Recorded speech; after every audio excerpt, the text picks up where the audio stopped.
So Thor the Dark World is the latest installment in the Marvel Cinematic Universe and goes back to visit the God of Thunder, arguably the hardest hero to make a film about. And did they pull off this sequel? Yeah, they did.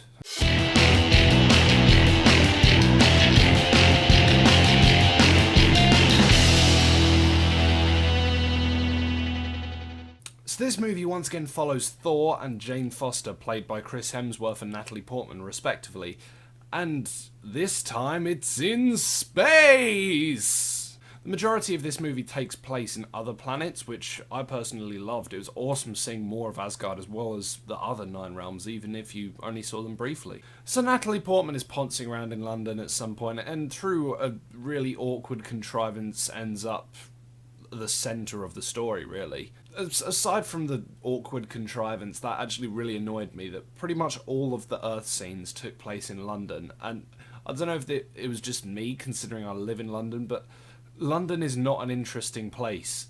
It was just awfully boring seeing London in all of its greyness for a fair amount of the movie. The extras they had were abysmal too.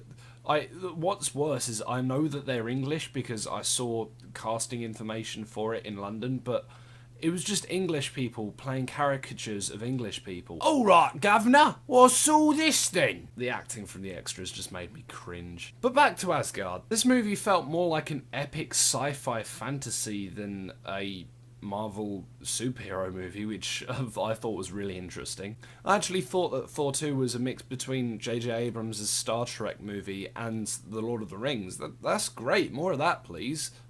I hear that Captain America 2 is going to be like a political thriller, and that the Guardians of the Galaxy movie are going to be reminiscent of the Star Wars trilogy. There is only one. Only one trilogy.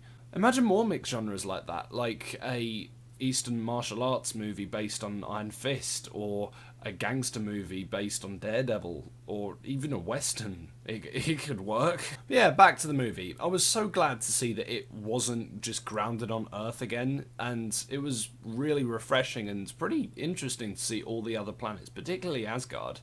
Seeing Asgard in all its glory, especially in the battle scenes, was just fantastic. And Loki is back! Everyone's favourite has returned, but this time he is going to be the most annoyingly flip-floppy person due to his illusion things.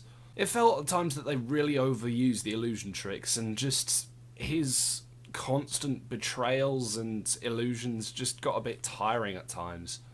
Although Loki's comments on the entire situation and his interactions with other people did make me laugh a lot. It even led to quite a funny cameo that I was not expecting and made the entire theatre erupt with laughter. It was awesome. Gotta stop saying the word awesome, I overuse it too much. That's another thing, the humour in this movie is really well done.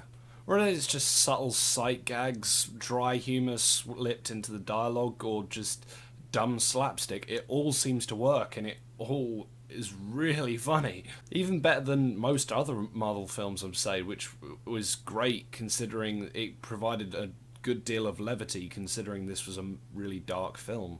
Even better than most other Marvel movies, I'd say, which worked all the better considering the darker tone of this film.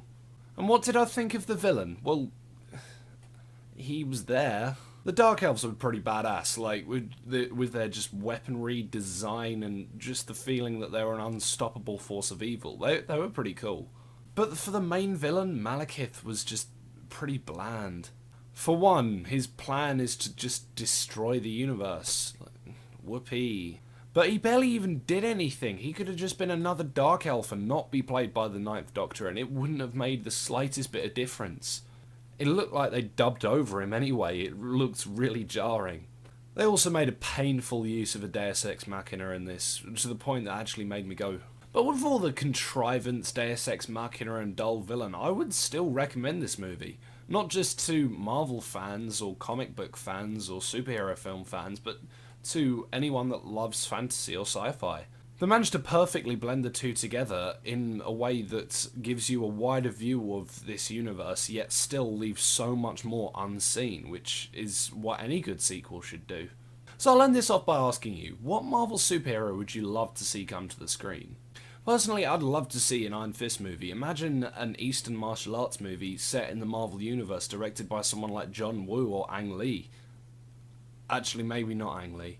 As always, I'm Charlie, and that's what's been distracting me.